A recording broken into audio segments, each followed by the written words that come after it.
అందరికీ నమస్కారం. జీవితమనేది ఒక అందమైన ప్రయాణం.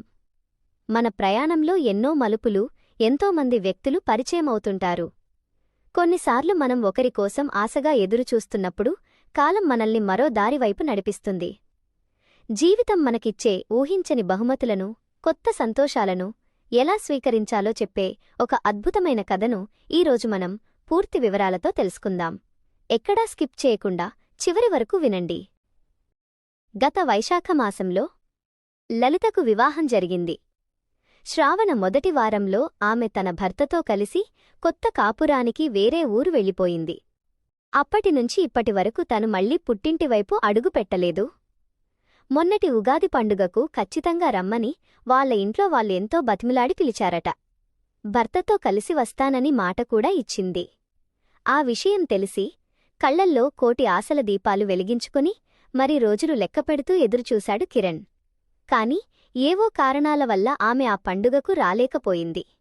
లలిత ఇంట్లో వాళ్లకంటే కూడా కిరణ్ ఎక్కువగా నిరుత్సాహపడ్డాడు. మనసంతా వికలమైపోయింది. ఇప్పుడు కాలం మారింది. కొద్ది రోజులలో వినాయక చవితి పండగ రాబోతోంది. వాళ్ల పెళ్లి జరిగిన తరువాత వస్తున్న తొలి పెద్ద పండుగ కాబట్టి ఈసారి లలిత తన భర్తతో సహా పుట్టింటికి వస్తోందని వార్త తెలిసింది. అది కిరణ్ ఆనందానికి అవధులు లేకుండా చేసింది. కిరణ్, లలితలది చిన్నప్పటినుంచి పక్కపక్క ఇల్లే. ఇద్దరూ కలిసిమెలిసి తిరిగేవాళ్లు, ఒకే వీధిలో ఆడుకుంటూ పెరిగారు. వయసుతో పాటు వాళ్ల మధ్య ఉన్న స్నేహబంధం కాస్త గాఢమైన ప్రేమగా మారింది. ఆ ప్రేమ ఫలించి పెళ్లిపీటల వరకు వెళ్లడానికి సమాజంలోని కులగోత్రాల పట్టింపులు అడ్డుగోడలుగా నిలిచాయి. వాటిని ఎదిరించి లలితను తనదానిగా చేసుకోవడానికి అప్పట్లో కిరణ్కు తగినంత ధైర్యం లేకపోయింది. దానికి తోడు అప్పట్లో అతనికి ఎలాంటి సంపాదన కూడా లేదు. కాని ఈ మధ్యనే అతనికి ఒక మల్టీనేషనల్ కంపెనీలో చక్కటి ఉద్యోగం దొరికింది. కిరణ్కి ఇప్పుడు 25 ఏళ్లు. చూడ్డానికి చాలా ఆకర్షణీయమైన రూపం, మంచి పర్సనాలిటీ ఉన్నాయి.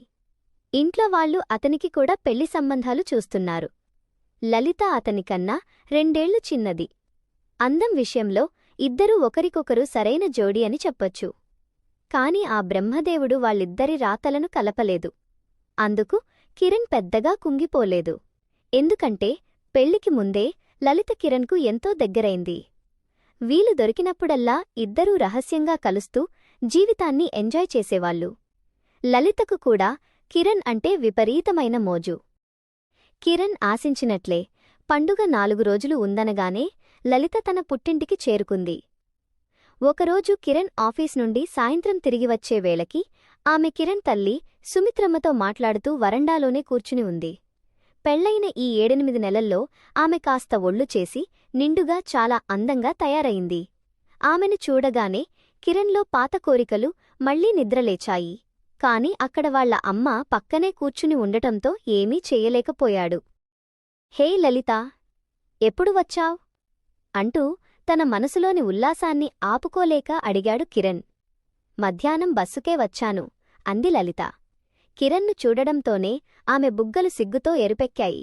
ఆమె మనసులో కూడా అలజడి మొదలైంది. ఆ ఇద్దరి మధ్య ఉన్న పాత పరిచయం ఎటువంటిదో తల్లి సుమిత్రమ్మకు చూచాయగా తెలుసు. అందుకే ఆవిడ సమయస్ఫూర్తితో సరే, మీరిద్దరూ మాట్లాడుతూ ఉండండి అంటూ చల్లగా కాఫీ పెట్టడానికి వంటింట్లోకి వెళ్ళిపోయింది. ఆవిడ అలా గుమ్మం దాటడమే ఆలస్యం. నా రూంలోకి పోయి మాట్లాడుకుందాంరా లలిత అన్నాడు కిరణ్ ఆతృతగా. లలిత పైకి కాస్త బెట్టు చేసింది.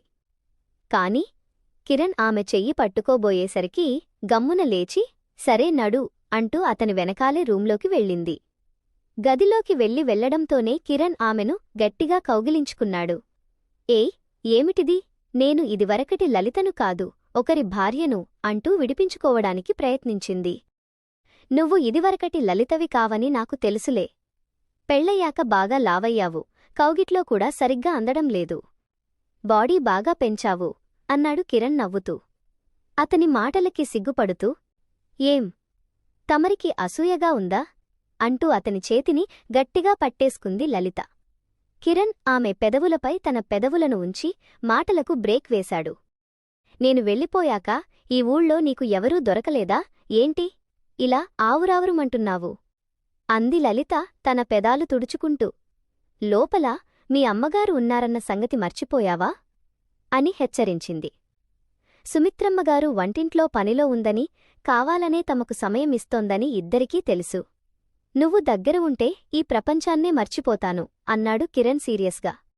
లలిత ఇక బెట్టు చేయడం మానేసి మెల్లగా అతని భుజాలమీద చేతులు వేసింది. పెళ్లికి ముందు ఇద్దరూ ఎన్నోసార్లు భయంగా కలుసుకునేవారు. కాని ఇప్పుడు ఆ భయం లేదు, ఎందుకంటే ఆమె భర్త ఊరిలో లేడు. నీ వరస చూస్తుంటే ఇవాళటికి వదిలిపెట్టేలా లేవు. నేను ఇక్కడికి వచ్చి చాలాసేపు అయింది, త్వరగా కానిచ్చేయ్ అంది లలిత. ఏం, మీ ఆయన నీకోసం ఎదురుచూస్తుంటాడా అని కిరణ్ కొంచెం ఈర్ష్యగా అడిగాడు. ఆయన 2 రోజులు పోయాక వస్తారు. నాతో పాటు మా అత్తగారు కూడా వచ్చింది. ఇది మొదటి పండుగ కదా, ఆయన వచ్చేంతవరకు ఆవిడే నన్ను కనిపెట్టుకుని ఉంటుంది. మరీ ఆలస్యమైతే ఆవిడ అనుమానిస్తుంది అని చెప్పింది. కిరణ్ ఇక ఆలస్యం చేయకుండా తన పని ముగించాడు. దాదాపు 10 నిమిషాల తరువాత ఇద్దరూ అలసిపోయి కాసేపు రొప్పు ఆర్చుకున్నారు. లలిత తన బట్టలు సవరించుకుంటూ, ఇక నేను వెళ్తాను అంది. మళ్ళీ ఎప్పుడు కలుస్తావ్ అని కిరణ్ ఆశగా అడిగాడు. ఎప్పుడు వీలైతే అప్పుడు అని చెప్పి కిరణ్కు మరో అవకాశమివ్వకుండా లలిత బయటకు జారుకుంది. కిరణ్ మెల్లగా బాత్రూం వైపు నడిచాడు. అప్పుడే హాల్లో తన తల్లి సుమిత్రమ్మతో కూర్చుని మాట్లాడుతున్న పొరుగుంటి భవానమ్మ మాటలు వినిపించాయి. అబ్బాయికి ఇంకా పెళ్లి సంబంధాలు ఏమీ కుదరలేదా సుమిత్రమ్మ అని అడుగుతోంది. కిరణ్ మనసులోనే నవ్వుకుంటూ బాత్రూంలోకి వెళ్ళిపోయాడు. మరుసటి రోజు ఉదయం నుంచి కిరణ్ చాలా అలర్ట్గా ఉన్నాడు. లలిత ఎప్పుడు పిలుస్తుందా అని ఎదురుచూస్తున్నాడు. రోజు ఉదయం 9:30 కల్లా ఆఫీస్కు పరిగెత్తేవాడు. ఆ రోజు 10 గంటలైనా ఇల్లు కదలలేదు. అతి కష్టంమీద ఆఫీసుకు వెళ్లినా మనసంతా లలితమీదే ఉంది. ఏ ఫైల్ తీసినా ఆమె రూపమే కనిపిస్తోంది.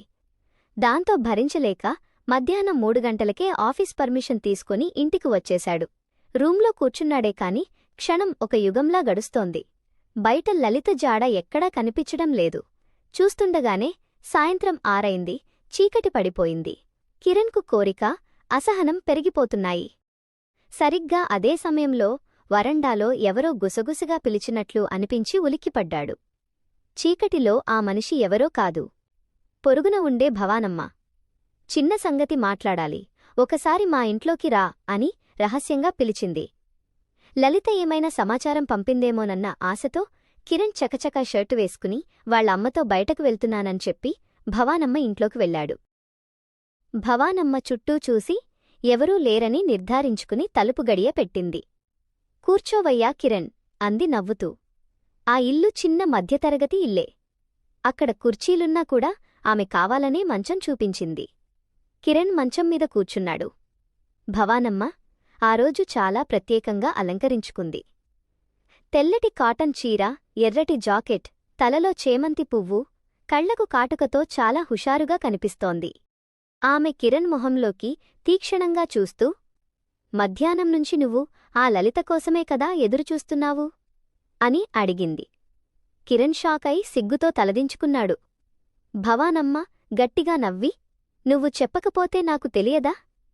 నిన్న సాయంత్రం మీ రూమ్ తలుపులు కూడా సరిగ్గా వేసుకోకుండా మీరిద్దరూ ఎంజాయ్ చేయడం నేను చూశాను. మీ అమ్మతో మాట్లాడదామని వస్తూ కిటికీలోంచి చూశాను. పిల్ల చాలా హుషారైనదే. కాని ఏం లాభం? ఆమెకు మొగుడు ఉన్నాడు కదా. నిన్న రాత్రి ఆమె భర్త కూడా వచ్చాడు. ఈరోజు మధ్యాహ్నం వాళ్ళిద్దరూ సినిమాకు వెళ్లారు. అందుకే లలిత కోసం నువ్వు కాలుకాలిన పిల్లిలా తిరుగుతున్నావు అని అసలు విషయం చెప్పింది. లలిత సినిమాకు వెళ్ళిందని తెలిసి కిరణ్ నిరాశపడ్డాడు.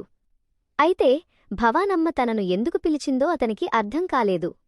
భవానమ్మ మెల్లగా కిరణ్ పక్కన మంచం మీద కూర్చుని అతనిమీద చెయ్యి వేసింది. పిన్నిగారు, ఏంటిది అంటూ కిరణ్ కంగారుగా మంచం దిగబోయాడు. కాని ఆమె అతని భుజాలు పట్టుకుని ఆపేసింది. ఈ వరసలకేముందయ్యా, వయసులో పెద్దదాన్నని సంశయించకు. ఆ అమ్మాయి 4 రోజుల్లో వెళ్ళిపోతుంది. నేనెప్పుడూ ఇక్కడే ఉంటాను కదా. ఎవరికీ అనుమానం రాకుండా మనం రోజూ ఎంజాయ్ చెయ్యొచ్చు అంది కవ్వింపుగా. భవానమ్మ మాటలకు, ఆమెలోని శృంగారానికి కిరణ్కు కసెక్కిపోయింది. ఆమెను గట్టిగా కౌగిలించుకున్నాడు. మా ఆయన సంగతి నీకు తెలిసిందే కదా. ఉద్యోగ విరమణకు ఇంకా 8 ఏళ్లు ఉన్నా ఇంట్లో మాత్రం ఎప్పుడో రిటైర్ అయిపోయారు.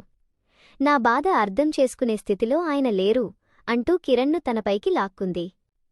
నీ పుణ్యమాని నిన్న రాత్రంతా నాకు నిద్రలేదు కిరణ్, నువ్వే కళ్లముందు మెదిలావు అంది. కాసేపటి తర్వాత భవానమ్మ కొంటెగా నవ్వి, నాకు బాగానే ఉంది కాని పక్క గదిలోనుంచి చూస్తున్న శ్రావణి ఏడుస్తుంది, ఇక ఆమెతో కూడా మొదలుపెట్టు అంది. కిరణ్ ఆశ్చర్యంగా చూశాడు. శ్రావణి? భవానమ్మకు మేనకోడలు లలిత వయసే ఉంటుంది, ఇంకా పెళ్లి కాలేదు. రోజూ భవానమ్మ ఇంటికి వస్తూ ఉంటుంది. నేను ఇలా అంటావనే దాన్ని ఆ గదిలో దాచాను అంటూ భవానమ్మ శ్రావణిని పిలిచింది. మెల్లగా తలుపు తెరుచుకుని శ్రావణి కొత్త పెళ్లికూతురులా సిగ్గుపడుతూ లోపలికి వచ్చింది. లలితలో ఉన్న అందాలన్నీ శ్రావణిలో కూడా ఉన్నాయి. నిజానికి శ్రావణి కూడా వయసులో ఉన్న కోరికలతో రగిలిపోతోంది.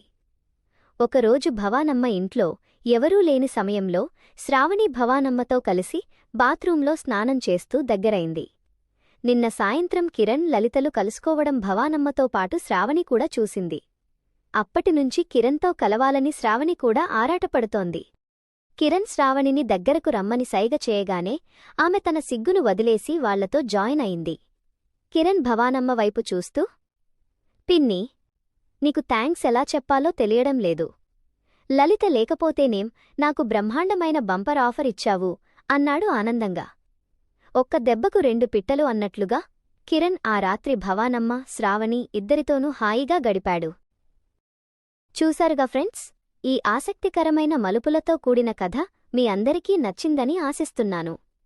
ఇలాంటి మరిన్ని వినోదాత్మకమైన కథలు మీరు వినాలనుకుంటే వెంటనే మన వీడియోని లైక్ చేయండి, మీ ఫ్రెండ్స్ అందరికీ షేర్ చేయండి. అలాగే మర్చిపోకుండా మన ఛానల్ని సబ్స్క్రైబ్ చేసుకోండి. Thank you.